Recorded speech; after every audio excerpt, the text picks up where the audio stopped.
Good morning. It's Monday already, and I want to apologize for not getting the worship videos up yesterday. I don't know what I was thinking. I thought all day yesterday I had posted them Saturday night, so my apologies to all of you. We're starting off this morning, continuing where we left off last Monday with some stories from the Old Testament. And as long as we did the story of Daniel last week, I decided to stay in that Old Testament book and share with you the story of Shadrach, Meshach, and Abednego, those three friends who survived the fiery furnace. Appropriate on a day when it's supposed to be miserably hot, don't you think? Well, I did a little bit more research on this book, and again, this book comes out of the prophetic tradition, but it's also regarded, these stories are regarded as written in the manner of a folk tale.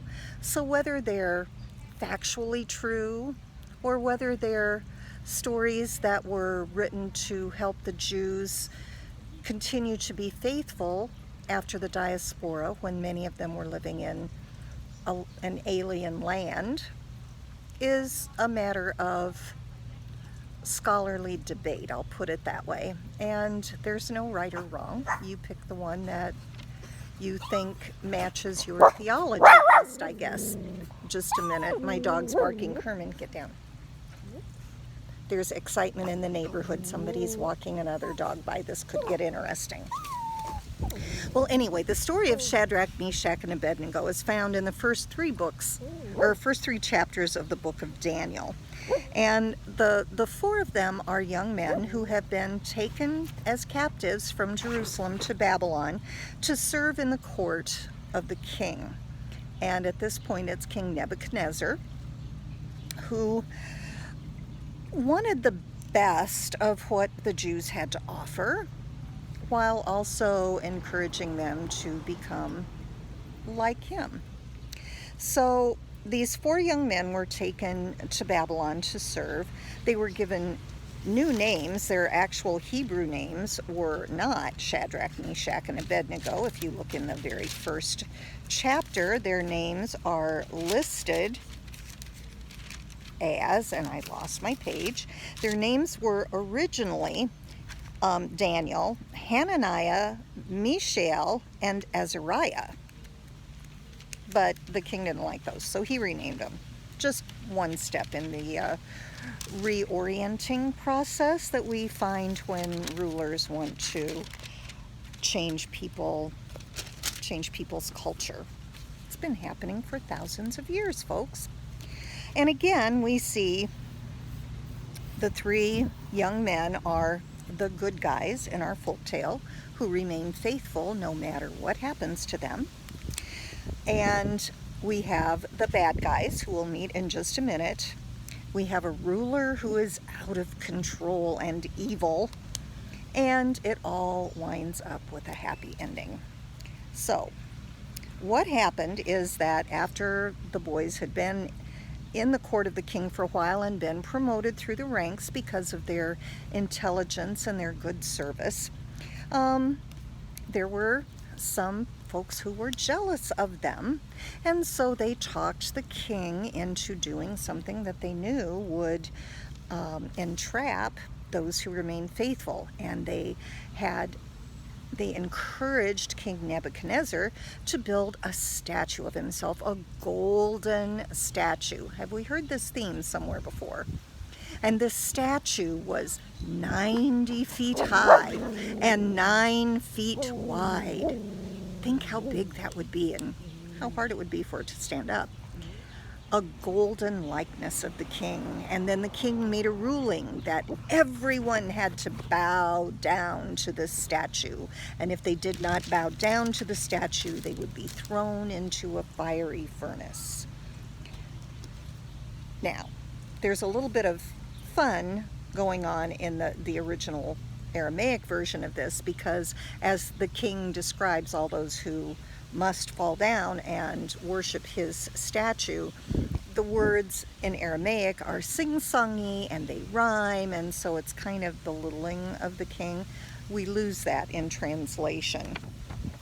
Okay, so I'm going to start reading at chapter 3, verse 13. This is after someone has betrayed these faithful boys to the king. Then Nebuchadnezzar, in furious rage, commanded that Shadrach, Meshach, and Abednego be brought in. And so they brought those 3 men before the king. And Nebuchadnezzar said to them, "Is it true, O Shadrach, Meshach, and Abednego, that you do not serve my gods and you do not worship the golden statue that I have set up? Now, if you are ready, when you hear the sound of the horn, the pipe, the lyre, the trigon, the harp, the drum, and the entire musical ensemble, to fall down and worship the statue I have made, well and good. But if you do not worship, you shall immediately be thrown into a furnace of blazing fire. And who is the God who will deliver you out of this fire?" Well, Shadrach, Meshach, and Abednego answered the king, brave young men that they are, "O Nebuchadnezzar, we have no need to present a defense to you in this matter. If our God whom we serve is able to deliver us from the furnace of blazing fire and out of your hand, O king, let him deliver us. But if not, be it known to you, O king, that we will not serve your gods, and we will not worship the golden statue that you have set up." These boys are remaining true to their training and true to their Jewish faith, that they will not worship any other god. Then Nebuchadnezzar was so filled with rage against Shadrach, Meshach, and Abednego that his face was distorted. He ordered the furnace heated up 7 times more than was customary, and ordered some of the strongest guards in his army to bind Shadrach, Meshach, and Abednego, and to throw them into the furnace of the blazing fire. And so the men were bound, still wearing their tunics, their trousers, their hats, and their other garments, and they were thrown into the furnace of blazing fire. Because the king's command was urgent and the furnace was so overheated, the raging flames killed the men who lifted Shadrach, Meshach, and Abednego. But the 3 men, Shadrach, Meshach, and Abednego, fell down, bound into the furnace of blazing fire. Doesn't this just make a really, really good story? And you can see how it was made into rhymes and children's songs. Then King Nebuchadnezzar was astonished and rose up quickly. He said to his counselors, "Was it not 3 men that we threw into the fire?" And they answered the king, "True, O king." Then he replied, "But I see 4 men unbound, walking in the middle of the fire, and they are not hurt. And the 4th has the appearance of a god." Then Nebuchadnezzar approached the door of the furnace of blazing fire and said, "Shadrach, Meshach, and Abednego, servants of the Most High God, come out, come here." And so they came out of the fire. Now it goes on for a little bit farther, and it says that the king made a decree. "Blessed be the God of Shadrach, Meshach, and Abednego, who has sent his angel and delivered his servants who trusted in him. They disobeyed the king's command and yielded up their bodies rather than serve and worship any god other than their own. Therefore, I now make this decree. Any people, nation, or language that utters blasphemy against the God of Shadrach, Meshach, and Abednego shall be torn limb from limb, and their houses laid in ruins, for there is no other God who is able to deliver in this way." An exciting story. Makes for some really good reading.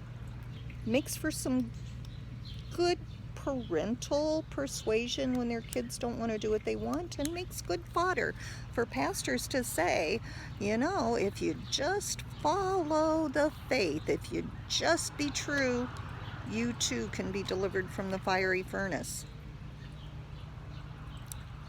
I'm not going to make those claims. I'm going to let you decide for yourself.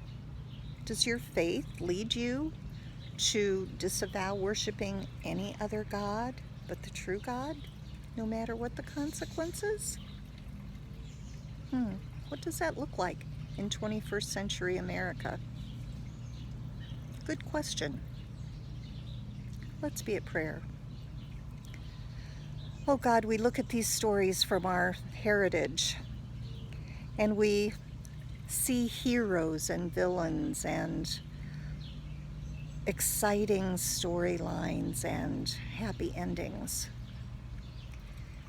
And we know that those are the things that make our hearts beat stronger and that make our faith firmer. May we be encouraged to deepen our own faith and trust in you, to have courage to stand up for the things that our faith demands, that our faith encourages, that our God shows us. May we be blessed in hearing and doing your words. Amen. I hope you all have a great Monday. We'll see you again tomorrow. Bye-bye.